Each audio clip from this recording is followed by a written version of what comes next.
Actually ఏమవుతుందంటే water లో పడ్డప్పుడు రకరకాల రీజన్స్ ఉంటాయి అన్నమాట డెత్ కోసం. ఒకటి వెట్ డ్రానింగ్ అంటారు, అంటే లంగ్స్ లోకి మొత్తం వాటర్ వెళ్ళిపోతాయి. అంటే పేషెంట్ అతను నీళ్ళలో మునిగిపోయినాక వెంటనే రియాక్ట్ అవ్వకపోతే వాటర్ లంగ్స్ లోకి వెళ్ళిపోతాయి. అలాంటి వాళ్ళని మనం మోస్ట్లీ ఏం చేయలేము. సైడ్ కి పడుకోబెట్టినా మనం యాజ్ ఎర్లీ యాజ్ పాసిబుల్ హాస్పిటల్కి వెళ్ళాల్సిందే. ఆక్సిజన్ వెంటిలేటర్ పెట్టి ఆ లంగ్స్ లో ఉన్న వాటర్ లోపలికి అబ్జర్వ్ అవ్వాలి అంతే. ఊపిరితిత్తుల్లో వాటర్ వచ్చినాయి అని అంటుంటారు కదా, జనరల్ లంగ్స్ లో ఇన్ఫెక్షన్ అయితే నీరు వస్తాయి కదా, అవి ఎట్లయితే ట్రీట్మెంట్ తో రికవర్ అయితే ఇది కూడా రికవర్ అవ్వాల్సిందే అంతే. అలా కాకుండా డ్రై డ్రౌనింగ్ అంటారు. డ్రై డ్రౌనింగ్ లో ఏమైతుందంటే ఇటు మనకు పొలం మారుతుందా, ఎవరికైనా తింటున్నప్పుడు పొలం మారుతుందా, ఎందుకు వస్తుంది అట్లా, ఏమవుతుంది అక్కడ కదా?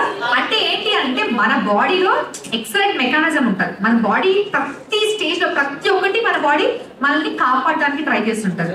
సో ఏమవుతుందంటే వాటర్ బై మిస్టేక్ లంగ్స్ లోకి వెళ్తుంది అనగానే ఇక్కడ ఏమైందంటే బ్రాంకోస్పాజం అయిపోతుంది అనమాట. అంటే అక్కడ మూసుకుపోతుంది, రాకుండా మూసుకుపోయి అది క్లోజ్ అయిపోతుంది. క్లోజ్ అయిపోయి వాటర్ ని లోపలికి రానివ్వకుండా ఆపేస్తుంది. అప్పుడు ఏమైతుంది, ఆక్సిజన్ లేక వీళ్ళు స్పృహ కోల్పోతారు. అంటే గుండె కొట్టుకోదు, ఆక్సిజన్ ఉండదు, గుండె ఆగిపోతుంది అనమాట. సో ఆ స్టేజ్ లో మనం ఒక పర్సన్ ని బయటికి తీసుకురాగలిగితే ఏమైంది, వాళ్ళకు ఆ గుండె కొట్టుకోకపోవడం వల్ల జరిగిన ఆగిపోయింది అనమాట. వాళ్ళ హార్ట్ గుండె కొట్టుకోకపోవడము, ఆక్సిజన్ లేకపోవడం వల్ల వాళ్ళ పరిస్థితి అట్లా ఉంది. అప్పుడు మీరు సిపిఆర్ఏ చేయాలి.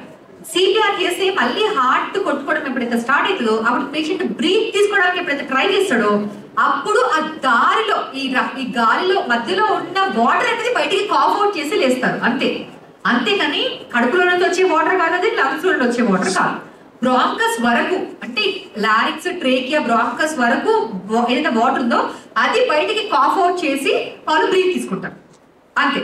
సో ఓన్లీ సిపిఆర్ మాత్రమే చేయగలుగుతాం. లేదు అని అంటే లెఫ్ట్ హ్యాండ్ రికవరీ పొజిషన్ అంటారు. రికవరీ పొజిషన్ మీరు గూగుల్లో కొట్టండి మీకు తెలుస్తుంది. ఎప్పుడైనా స్పృహలో లేని వాళ్ళు ఎవరైనా సరే ఏ కారణంగా సరే ఫిట్స్ వచ్చిన తర్వాత స్పృహలో లేరు అన్నా, లేకపోతే ఏ కారణం వలన స్పృహలో లేరు అని అంటే వాళ్ళని రికవరీ పొజిషన్ లో పెట్టాలి. సో దట్ వాళ్ళ గాలి ద్వారం అనేది ఓపెన్ ఉంటుంది, వాళ్ళకు ఎయిర్ మూవ్మెంట్ ఫ్రీగా ఉంటే వాళ్ళ బ్రీతింగ్ అనేది వస్తుంది అనమాట. సో అట్లా రికవరీ పొజిషన్ లో పడుకోబెట్టాలి తప్ప మనం మిగతా రీజన్స్ కండిషన్స్ అయితే ఏం చేయాలి.